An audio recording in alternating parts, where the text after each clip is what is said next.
May simula, may plano sa kamay. Lakad sa seat kahit tirik ang araw, ulan ang sabay. Regs Love Construction, to ang aming daan. Bawat hollow block, bawat bakal may kwento't laman. Hindi lang ito trabaho, to'y pangarap na buo.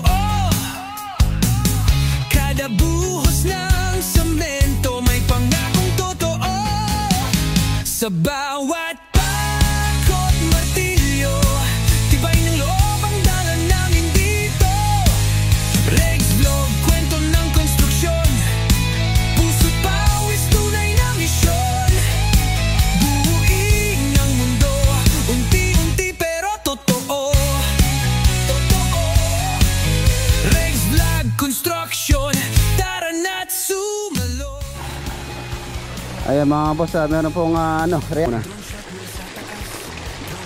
Ayan, tapos daw pagka malinaw na, for example malinaw na, cup noodles 5 kilo. Pagka yung Sa vlog na to, damang-dama ang gawa. Blueprint sa papel, pero puso ang batayan. Kaming mga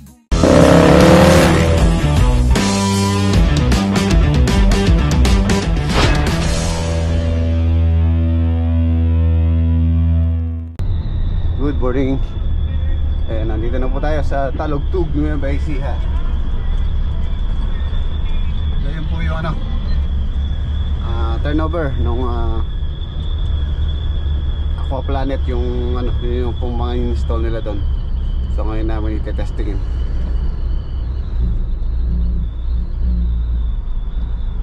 Saturday pa lang ngayon.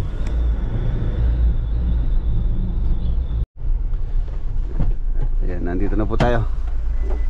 Kasama ko pala si Utol.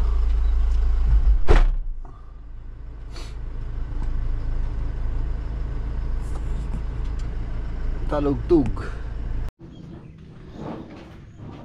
Ayan. O, pasalingay ng Pasikan po. Ayan mga boss, diskarga. Meron po akong dalang mga materials dito. Tubo, tsaka adhesive. Ayun, tile adhesive. Medyo may kamahalan po kasing tile adhesive dito. Sa Pampanga nakukuha ko lang ng 280. So dito nasa 350 siya. So napaka laki ng tubo. 70 pesos. Medyo malayo po kasi rito ang diferensya. 350 po rito ginagamit namin yung adhesive. Yan po yung tiles. So ano rin po ito, non-skid na 40x40 ceramic. Medyo rin, magaspang din. And ito po yung additional na pinapatiles na ni owner. And then hintayin ko lang si Aqua Planet. Ayan, Aqua Planet, siya po yung supplier ng pump, and then filter, and then sa kanila po lahat, pati installation ng mga pipe, mga abang. So kung gusto niyo pong pagawa ng swimming pool, pwede nyo po silang kontakin. For example, kayo po yung gagawa sa structure, tapos sila na pong bahala sa mga layout ng pipe, mga tubo. So siya na rin ang susupply sa inyo ng mga accessories. So yun lang po ibabayaran nyo sa kanya, yung labor tsaka yung mga accessories na na ilalagay. For example, ito meron po siyang fountain, poles, may poles doon na 60 cm, tapos may fountain dyan, tapos mayroon siyang return dito, may ilaw. Ayan, yan po yung mga babayaran natin sa kanya, tsaka yung labor ng installation. So ayan, ito na po yung swimming pool. Pinatubigan ko po sa kanila, pinapuno ko, tapos yan, hindi naman nababawasan. So halos nasa 6 inches yata yung niya, yung kulang pa niya para umapaw. So okay lang yun, ganyan ka dami, para pagka kasi naglublob kayo, for example tumalon ka, sigurado mag-overflow yan, lalabas. Medyo malabo po yan dahil nung pinatubigan namin to, bagong lagay lang yung yung submersible pump tsaka yung deep well. So sa next na patubig dito, sigurado malinaw na. Ano lang to, for testing lang. Testingin po ngayon yung fountain, yung pulse, yung ilaw, yung return, yung vacuum, para ma-turn over na. Ma-turn over na po sa akin. Sa akin po nila turn over, hindi po sa owner. Ako po kasi yung kausap ni owner dito. So if ever na magka-problema to, so ako yung ko-contact sa Aquaplanet. So si owner, ako lang kausap nila. For example, may problema sa pulse, sa makina, sa filter, so si owner, kukontakin po ako. Ako naman ang kukontak sa Aquaplanet kasi ako lang po yung kausap nila dito. Ako po yung kumuha kay Aquaplanet na mag-supply sa atin ng mga ilagay nila dito. Ayan. So yun. Tapos okay na rin pala itong pina-extend nila na balcony. 1 meter lang po dati yan. Sa mga bago po dito sa aking channel, sa channel na to, in-extend po namin yan ng 1 meter. Tapos nakahang na lang siya, slab, may poste. Tapos binalik lang namin tong tempered glass na na railing, stainless.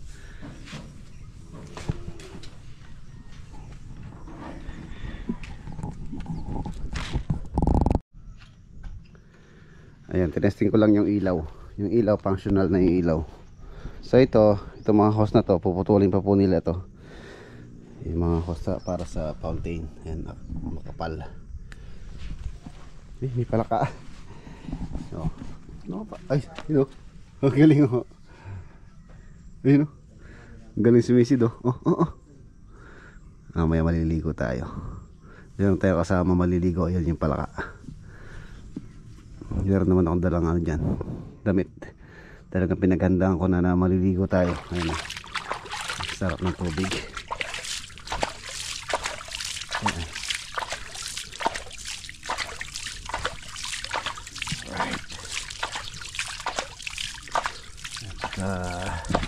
Mamaya testing yan, magkaka-pulse yan, babasalan natin. Actually nabasalan na po nila yung mga gumawa nung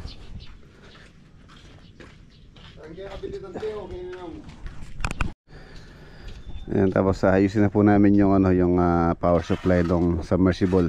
Permanent namin doon. Tapos itong PVC dala ko, i-connect na po namin yung supply nito swimming pool doon sa may nakaabang doon. Nandun sa ilalim nito. I-connect na po yan para pagkadating nila Aquaplanet, so okay na. Yun.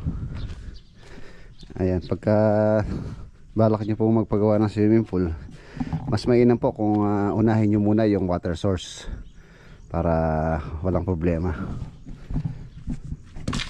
Kailangan yung water source nyo, at least yung submersible na ganon, 3 inches ang pinaka minimum na laki. Yung boxing D2 medyo medyo mahina. Pero yung 3 inches tulad nito, so okay na yun. 3 inches or 4 inches. Yan dito sa area kasi medyo mahirap po talaga yung tubig dito. Kung mapansin yung train ng dito, lupa, napakataas po rito. Ayan, tingnan nyo yung mababa ron. Bulubundukin po rito. Buti nga naging successful po yung drill nila o pagbaon ng deep well, nakakuha ng tubig. Yan po yung naging water source ditong pool. So mas mainam po kung balak nyo mapagawa ng swimming pool, yun nga, water source muna yung pauna yung paggawa. Ayun pala ka. Ang galing niya sumisid. Medyo malabo.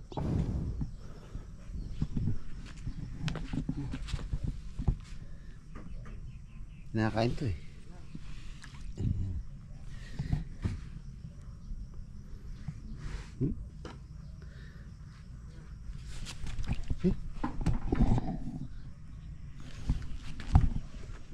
Maliligo tayo kami. May pamingwit ka? Pamingwit, meron ka? Hindi ako namimingwit. Wala akong pamingwit. Anong pinanguli mo? Wala, kuryente lang. Kuryente? Bawal yung kuryente sa ganyan. Hindi namimingwit po. Namimingwit dun sa may... maligo tayo mamaya, no? Bago natin tanggalin yung tubig.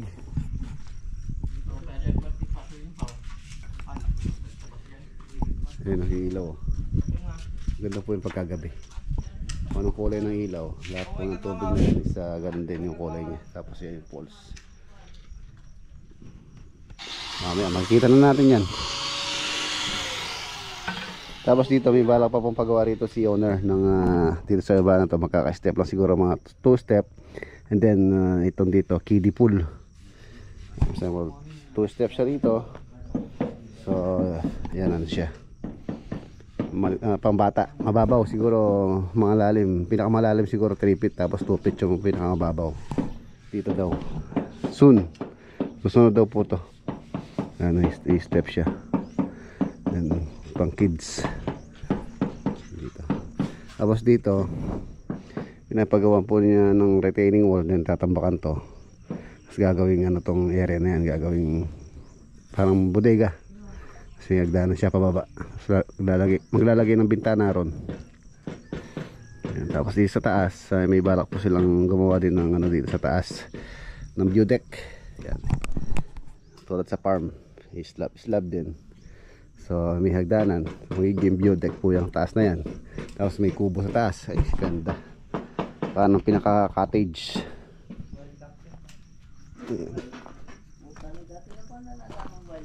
Simula po dun sa poste na yon,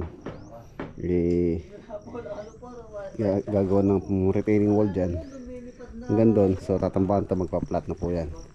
Tapos yun ipa-flooring, tapos ilalagyan ng ano yun din yan, slab. Tapos ano pa, view deck pa. So hagdanan, pwede rito yung hagdanan, papanik sa taas. Yan po yung balak ni owner dito. Saka ito matatabunan din po ito. Itong pipe na ito matatabunan ito pagka natambakan na yan. So mako-continue yung step dito, step nya.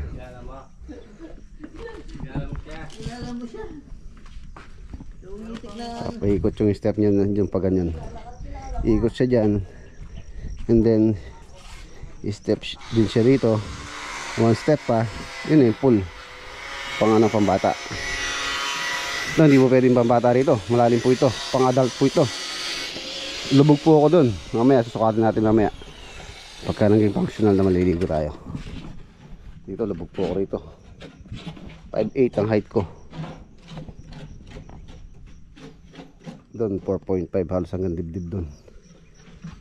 Hindi pwede po yung bata dyan kung hindi siya marunong lumangoy, malulunod.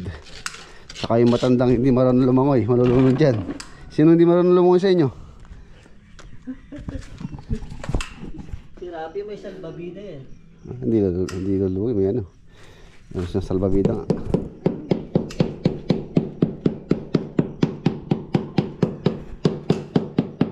Ganda ng puso.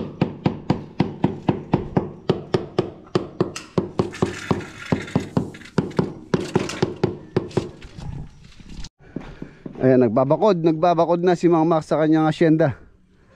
Asyenda mo yan, Mang Max. Dalawa na yung asyenda mo, no? Tatapnan ng mga... Anong tatanim mo dyan? 5 leaves, ay 3 finger. 3 finger ang tatanim mo dyan. Yung 3 finger na, ano, na dahon. Alam mo yun? Ano yun? Hinihit-hit yun. Ay, hinihit yun. Meron ba dyan? Ala dito. 3 finger. Pagka nagtanim ako ng gano'n, iaakyat ko dyan sa kahoy. Papasok ko na. Tingnan natin na mimingwit kung nakakahuli sila. Hindi. Hindi po pinapabakod dyan. Anong pangalan ng may-ari dyan? Robert. Ayan, shoutout kay Kuya Robert. Kapatid po ni Kuya Bobby, yung may-ari po nito. Ayan po yung reto po yun. Pinasukat na rin po yan eh. Halos na sa palagay ko mga 6 meters yung reto po yun eh. Ang ganda oh, ang ganda ng terrain. Ito kasi dito, kaya namatay po yung damo rito. Inisprayan nila ng ano, ng gamot. Kaya namatay po yung damo dito. Dati ganyan din damo dito eh. Kaya mas maganda sana grass cutter lang para yung damong gano'n, no? Yung Carabao grass mabuhay. Pinamatay. Puro ano na yung ano, nabubuhay na damo. Mga malalaki na. Silipin ko lang yung ano, namimingwit. Kung may nahuhuli.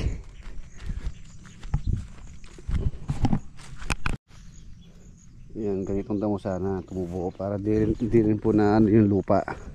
Hindi rin ano ng tubig pagka malakas yung ulan, pagka may damo. Tulad ngayon, namatay yung damo. So pagka umulan, for sure yung lupa na yan aagos, bababa dun.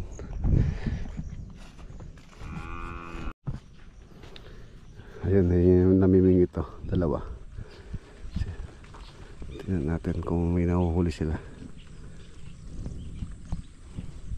Hanggang dito po yung property. Ito yung property line. Doon, lawak ko. Halos 1 hektarya yata to, mahigit or kulang-kulang.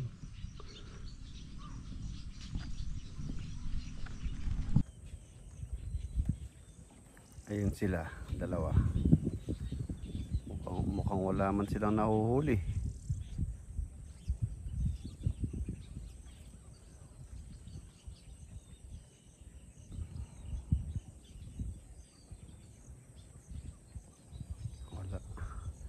Wala man akong nakikitang nahuhuli nila. Kumakagat kay kuya, oh. Yun. Yun. Ay, wala. Hindi nahuli ni kuya.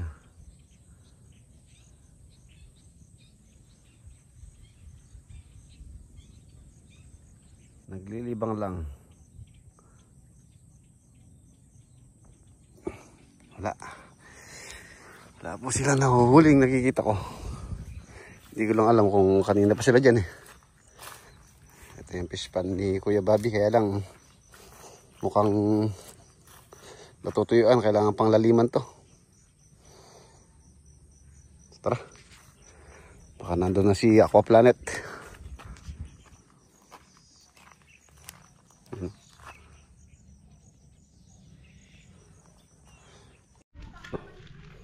Yun, oh. Eh mga boss, half day lang po sila ngayon, Saturday po ngayon. Ang masamang balita, nasiraan po yung pong team ni Aqua Planet sa expressway. Mag-aalas 12 na, wala pa sila. So medyo ano daw sila, malilate sila o tatanghaliin sila. Yung tumawag sa akin yung boss nila na yun nga, nasiraan sila. So, medyo tatanghaliin tayo nito. Gaga pa naman namin umalis. Ayun, hanggang dito muna. Continue na lang po sa Monday ito. Yung tiles dito, ang ganda, oh. Ganda niya. Ang din po yan. Hindi rin madulas yan. Magaspang din. So, hanggang alas 12 na. Magla-lunch muna. Tapos tapos mag-lunch, magbabad muna ako rito. Yung gumagawa rito, uwi na po sila. Okay na rin tong ano. Yun na yung water supply ng swimming pool na. Yan, tumakbo po sa yan, dun sa motor. Ready for ano lang yan, testing na lang. Tabayan na lang natin yung Aqua Planet. Yan na yung ano,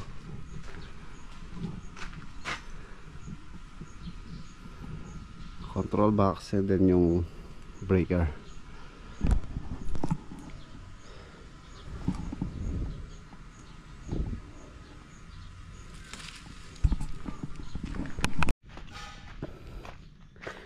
Habang wala pa yung Aqua Planet, mag-ano muna tayo, maligo muna tayo. Medyo mainit-init na rin. Ayan, para mabasalan natin tong ano, swimming pool. Let's go.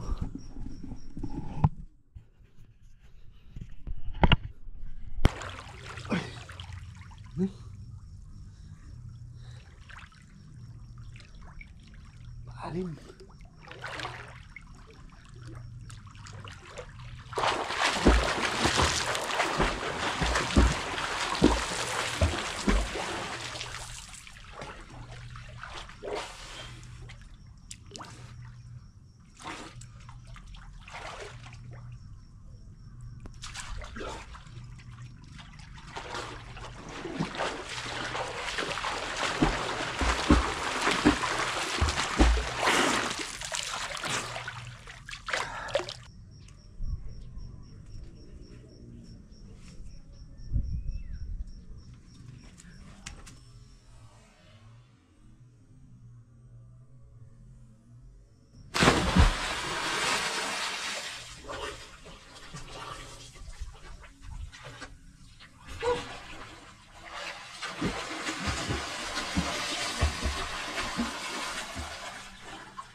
Yun, sarap maligo tapos ganyan yung view mo. Sarap.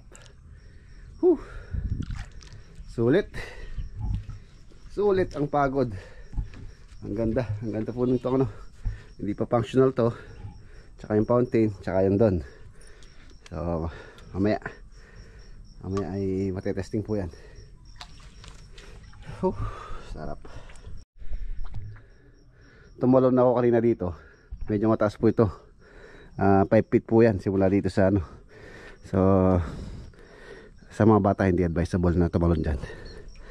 Pawang mga professional lang. Tumalon na ako dyan. Malalim po rito. So okay lang tumalon dyan. Hindi ka na masasayad pagka tumalon ka.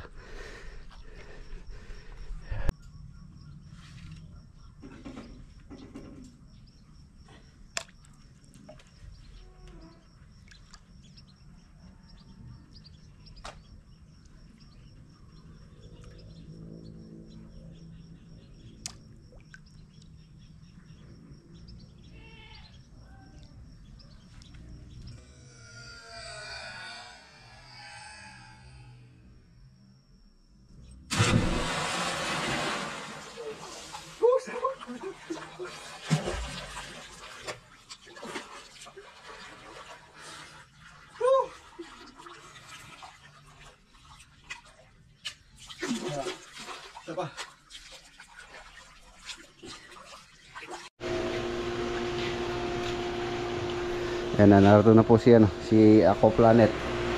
Ayan na, inaano nila. Dry run. Si Boss Way. Yun o.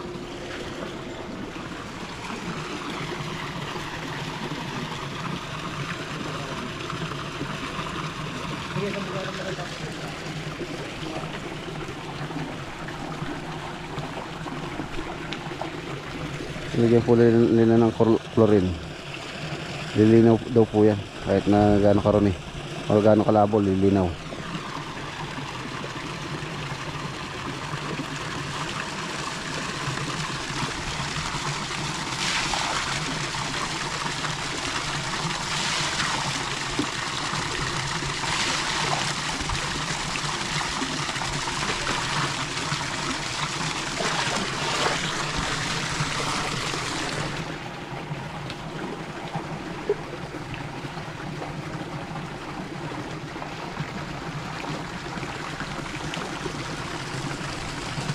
Luminoy ka niyan, boss. Luminoy ya.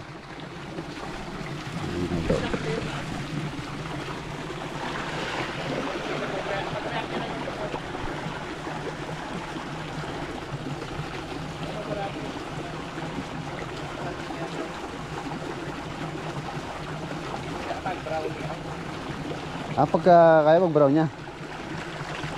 Hindi, pag itsura yung source ng different.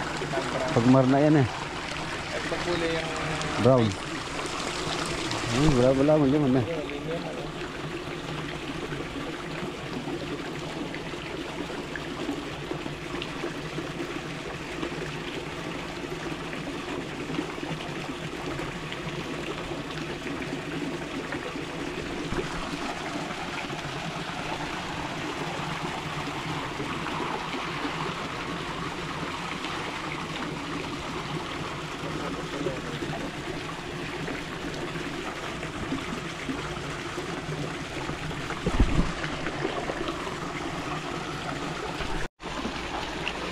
Nag-iba na yung kulay ng tubig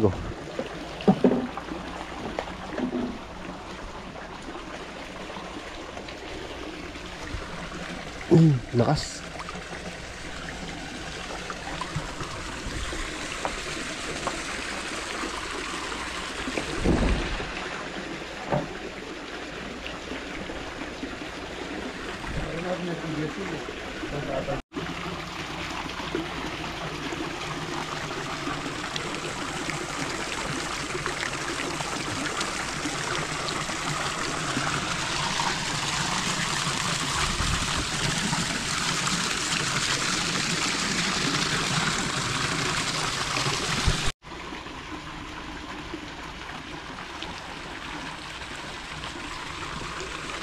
Nag-react ni kayo, chlorine, no? Giliwan ng kulay. Giliwan ng kulay niya. Lilinaw daw po yan pagka nandun ang filtration.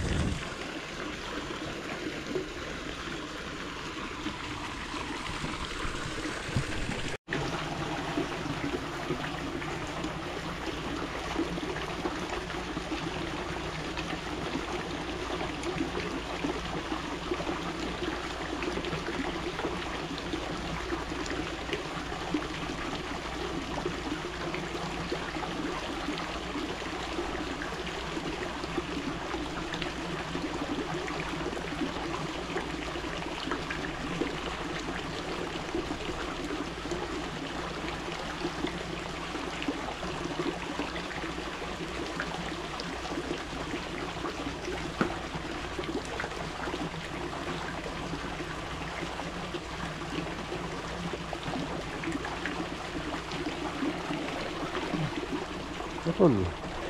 Oh.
Talaga na.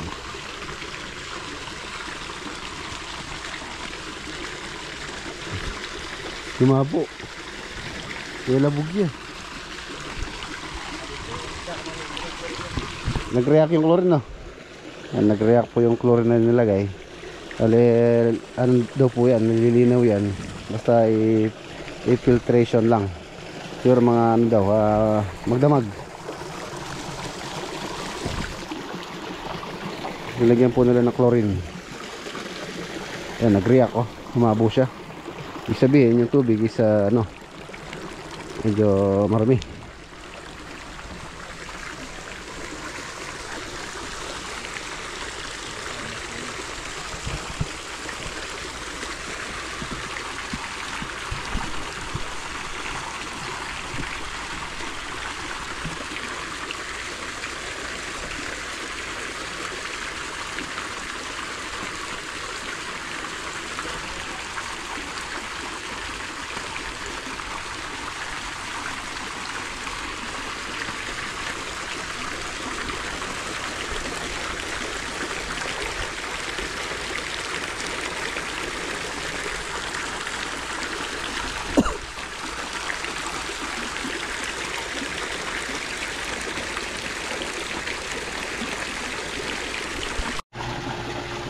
Ayan mga boss, meron pong reaction yung tubig. Nilagyan po nila ng chlorine kanina.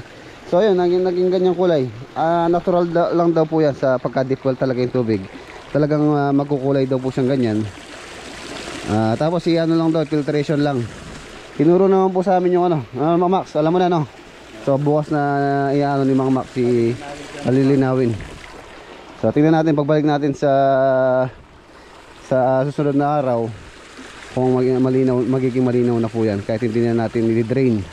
Ayan, nag-ano siya, nag-filtration siya niyan. Ayan siya, okay na. Bala ko pa naman sana maligo pa kanina, kaya lang hindi daw pwede maligo ngayon dahil nga nilagyan nila ng chlorine. So i-filtration muna. Ayan, tapos daw pagka for example yung unang treat ng tubig, nilagyan po nila ng 5 kilo na chlorine, 5 kilo. And then pagkatapos yung next na yung pagka malinaw na, for example malinaw na, and then may naligo, lalagyan lang daw ng dalawang cup noodles na chlorine.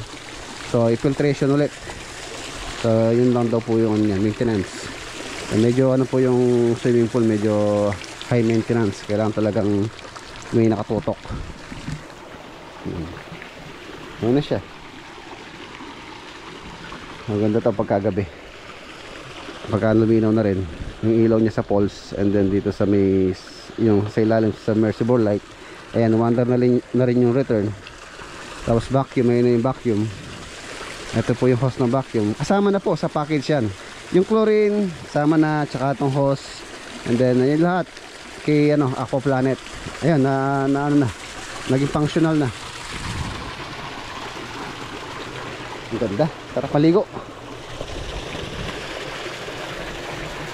Saan yung chlorine niya? Nandun yung chlorine. Yung sa drum na maliit. Tapos ang maligo ng mga pan, lagyan ng dalawang Cup noodles. Ay, halo sa lulusawin. Ilagay dyan. Tapos, filtration. Ganun lang daw. Pero pagka una to, nilagay nila dito 5 kilo. Pagka yung tulad ngayon, siya, talagang marami siya dahil lang sa deep well daw yan. Talagang natural lang daw yan. Ayun. Pinutol na rin yung pwede pong lakasan to. Lakasan tong fountain na to. Hina yung, for example, hinaan tong fountain or yung doon. So itong fountain yung nakabukas, so lalakas po yan. So ayan.